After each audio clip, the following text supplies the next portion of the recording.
Hello everyone. आज का जो हमारा टॉपिक है वो है pregnancy and embryonic development. Topic को स्टार्ट करने से पहले हम बात करेंगे प्लेसेंटा की। तो फुल्ली डेवलप्ड प्लेसेंटा का फॉर्मेशन कब होता है? तो 10 to 12th वीक। ठीक है। अगर ह्यूमन केस की बात करते हैं तो प्लेसेंटा का जो फॉर्मेशन होता है वो कोरियन से होता है। ठीक है। प्लेसेंटा का फॉर्मेशन जो होता है कोरियन से होने की वजह से इसको बोल दिया जाता है हीमोकोरियल प्लेसेंटा। ठीक है, ये टाइप है प्लेसेंटा का। तो ह्यूमन केस में प्लेसेंटा का टाइप कौन सा हो जाएगा? Haemochorial placenta. ठीक है। अब प्लेसेंटा जो होता है एंडोक्राइन नेचर का होता है। एंडोक्राइन नेचर होने की वजह से प्लेसेंटा से कुछ हार्मोन्स का सिक्रीशन भी हो सकता है। और वो हार्मोन्स कौन से हो सकते हैं? HCG हो गया, HPL हो गया, एस्ट्रोजन एंड प्रोजेस्टेरॉन। HCG मतलब human chorionic gonadotropins, human placental lactogens. ठीक है, एस्ट्रोजन एंड प्रोजेस्टेरॉन। प्रेगनेंसी के दौरान कुछ हार्मोन्स का लेवल जो है बढ़ा हुआ होता है। ठीक है, जो प्लेसेंटा से अदर साइड से रिलीज होते हैं। अदर साइड से सीक्रेट होने वाले हार्मोन्स का लेवल प्रेगनेंसी के दौरान कभी कभी बढ़ा हुआ होता है। तो हार्मोन का लेवल इस वजह से बढ़ा हुआ होता है क्योंकि वो प्रेगनेंसी को सपोर्ट करते हैं।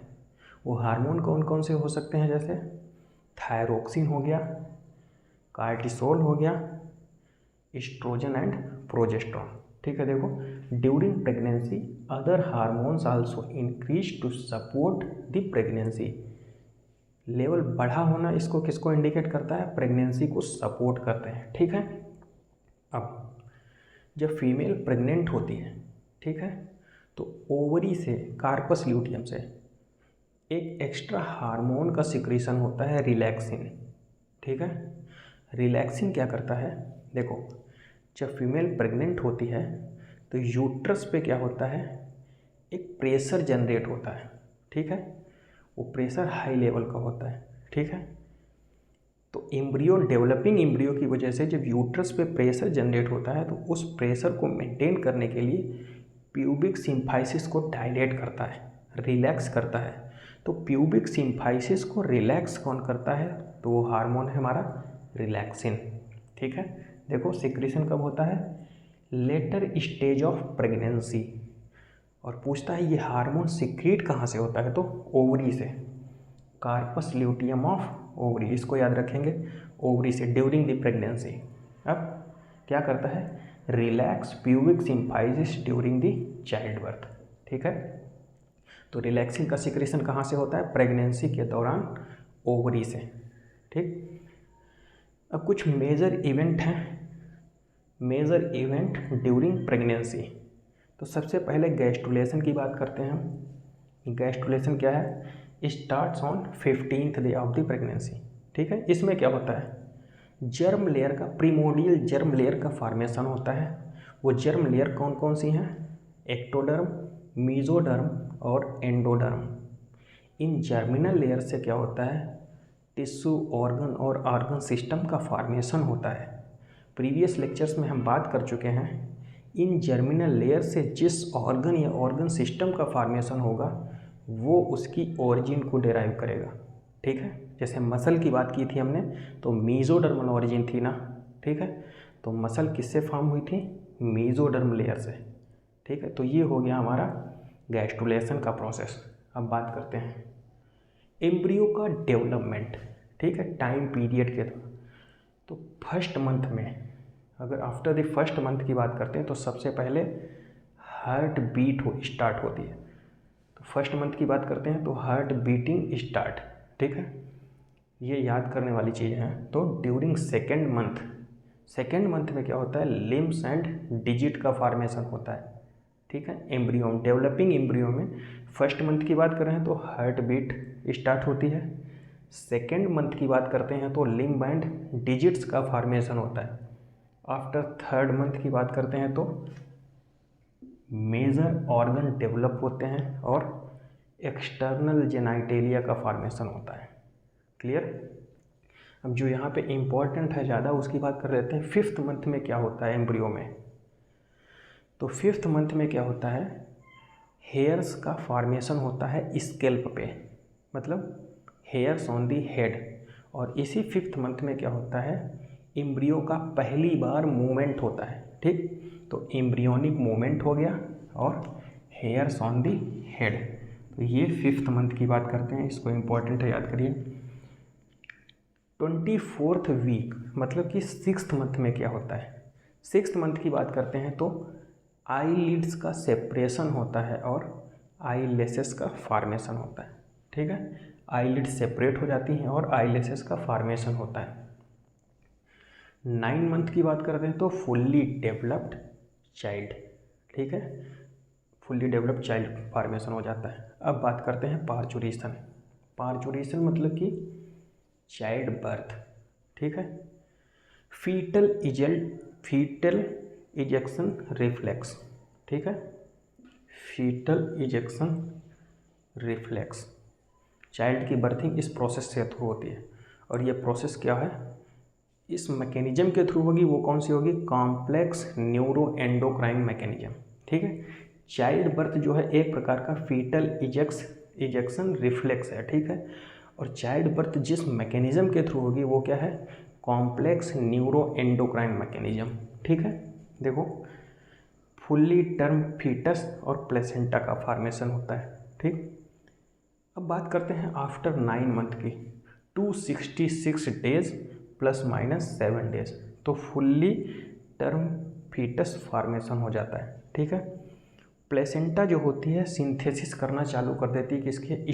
इस्ट्रोजन हार्मोन का। मोर इस्ट्रोजन हार्मोन का फॉर्मेशन करने लगती है। ज़्यादा इस्ट्रोजन हार्मोन का फॉर्मेशन होने की वजह से क्या होता है, इस्ट्रोजन और प्रोजेस्टेरॉन का रेशियो डिस्टर्ब हो जाता है। ठीक है, अब बात करते हैं, देखो ये क्या ट्रिगर करता है, trigger the release of birth hormone. Birth hormone कौन सा है हमारा? Oxytocin from posterior pituitary of female. ठीक है, मतलब mother. Triggers the release of birth hormone oxytocin from posterior pituitary of mother. अब ऑक्सीटोसिन जो रिलीज हुआ यहाँ पे, वो बाइंड करेगा कहाँ पे जाके? फीमेल के यूट्रस की मायोमेट्रियम में। कहाँ पे बाइंड करेगा? ऑक्सीटोसिन का रिसेप्टर कहाँ पे है? मायोमेट्रियम, स्मूथ मसल से जो बनी है वहाँ पे रिसेप्टर है। तो जैसे ही ऑक्सीटोसिन मायोमेट्रियम में, यूट्रस की मायोमेट्रियम से बाइंड करेगा, कॉन्ट्रैक्शन कराएगा। क्या लिखा है? Oxytocin bind to its receptor on myometrium, contraction कराएगा। तो पहली बार वहाँ पे लेबर पेन स्टार्ट होता है। ठीक है, labour pain start due to contraction in the myometrium. ठीक है, लेबर पेन इसीलिए स्टार्ट होता है क्योंकि कॉन्ट्रैक्शन होता है मायोमेट्रियम में। अब देखो ऑक्सीटोसिन बाइंड विद मायोमेट्रियम, तो बर्थ रिफ्लेक्स ये एक टाइप की मैकेनिज्म होती है।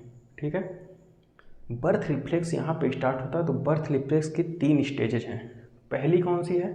डायलेशन स्टेज, दूसरी है एक्सपल्सन स्टेज, तीसरी है प्लेसेंटल स्टेज या आफ्टर बर्थ स्टेज। अगर हम बात करते हैं डायलेशन स्टेज की, तो डायलेशन स्टेज में क्या होता है, जब पार्चुरेशन का प्रोसेस होता है तो सर्विक्स का डायामीटर ज़्यादा हो जाता है, डायलेशन हो जाता है सर्विक्स में। ठीक है, तो देखो डायलेशन ऑफ सर्विक्स। और क्या होता है, एक्स्ट्रा एम्ब्रियोनिक मेम्ब्रेन जो होती है रैप्चर कर जाती है।